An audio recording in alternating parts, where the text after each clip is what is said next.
You notice it in yourself. The way a quiet purr can anchor your scattered thoughts. The way a cat's gaze feels like it sees your unseen edges. You might laugh at how much time you spend thinking about them, or wonder why their aloofness draws you in more than people do. There's something almost magnetic about this. But why? Why cats? And why you? It starts small. A video clip online. A soft paw brushing your hand. Before long, your apartment is rearranged around a cat's comfort. You notice yourself adjusting schedules, moods, even your social energy for a creature that doesn't speak your language. You might feel a twinge of self-consciousness. Friends joke about your obsession. Family wonders why you'd choose the company of a cat over people sometimes. But here's the thing. It's not just preference. It seeps into your decisions, where you live, who you invite in, even how you spend your weekends. You think about routines, predictability, and boundaries, things that feel easier to manage with a cat than with a human. And your self-talk sometimes reflects that tension. Am I too sensitive? Too withdrawn? Too different? Psychologists call this an attachment pattern. Specifically, a blend of emotional attunement and selective social connection. Some people instinctively orient toward beings they can read without the unpredictability of human judgment. Cats, with their subtle cues and gentle boundaries, offer exactly that. You are not broken. Loving cats doesn't mean you are antisocial. It doesn't mean you're incapable of deep human connection. It means your nervous system has adapted to thrive on a certain kind of interaction. Think of it as a filter. Your brain naturally seeks environments where safety, predictability, and quiet observation are rewarded. Cats provide this in abundance. They are living mirrors for your internal rhythm, your fascination, your attention to them. It is a strength, not a flaw. Here's what's happening in your brain. Cats engage your oxytocin pathways, the same chemical that fires when you bond with people, or even babies. But unlike humans, cats do not demand reciprocity. They trigger social bonding circuits without the stress of negotiation. Your prefrontal cortex, the part that monitors social rules and future consequences, gets a rest. You can just exist in the moment. Think of your brain as a garden. People are like fast-moving rivers, beautiful, but sometimes overwhelming. Cats are a small pond, calm, reflective, contained. Your neurons soak in the quiet water without being swept away. There's also a predictive coding mechanism at play. Your brain is constantly guessing what will happen next. Humans are unpredictable. Faces, moods, intentions. Cats, however, are consistent in their subtlety. When a cat purrs, kneads, or curls up, your brain confirms its predictions. This generates dopamine, not from thrill, but from successful expectation matching. Finally, there's a trait known in personality psychology: high openness combined with moderate neuroticism.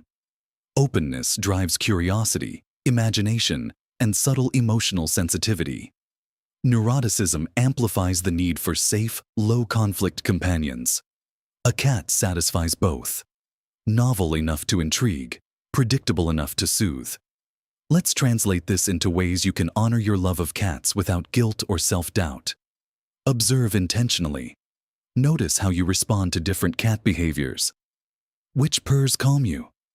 Which movements spark curiosity? This strengthens your mirror neuron network. You become more attuned to subtle social and emotional cues, a skill transferable to humans. Instead of just petting your cat absent-mindedly, watch how it reacts to a change in lighting, sound, or posture. You'll notice patterns you previously missed. Create micro-boundaries. Set intentional routines around your cat care and interactions. Feeding times, play sessions, quiet time. Your prefrontal cortex craves predictability. By creating small, structured interactions, you reduce cognitive load and anxiety. A 10-minute morning play ritual can anchor your day, giving you a sense of control and calm before human interactions begin. Engage curiosity, not perfectionism.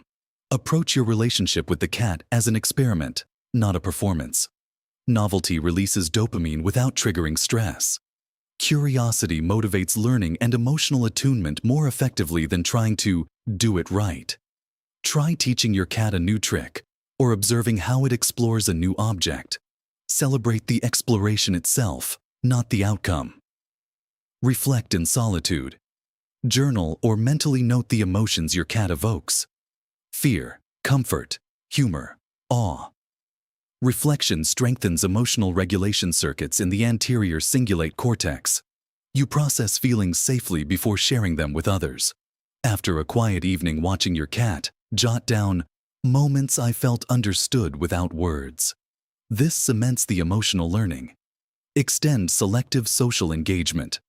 Identify one human relationship where you can safely apply the patience, observation, and attunement you have with cats.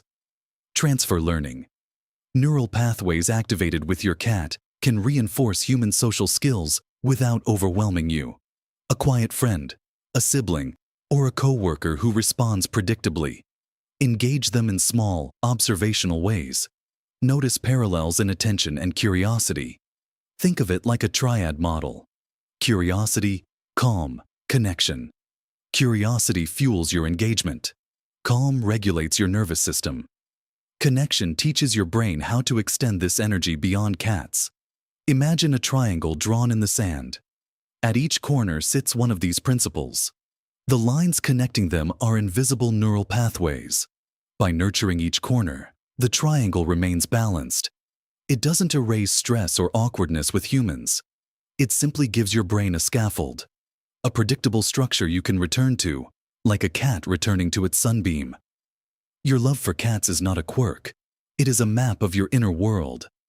It shows what your brain craves, what your heart appreciates, and how your nervous system seeks quiet harmony. Every purr, need, and slow blink is a signal your mind is learning to feel safe. Carry that awareness with you. Notice it in other creatures, in small human gestures, in the rhythm of your day. Your connection to the subtle, the gentle, the observant. It is a lens for seeing the world more clearly. And maybe, just maybe, the way you watch a cat watch you is a reflection of how the world could watch you, with quiet understanding too.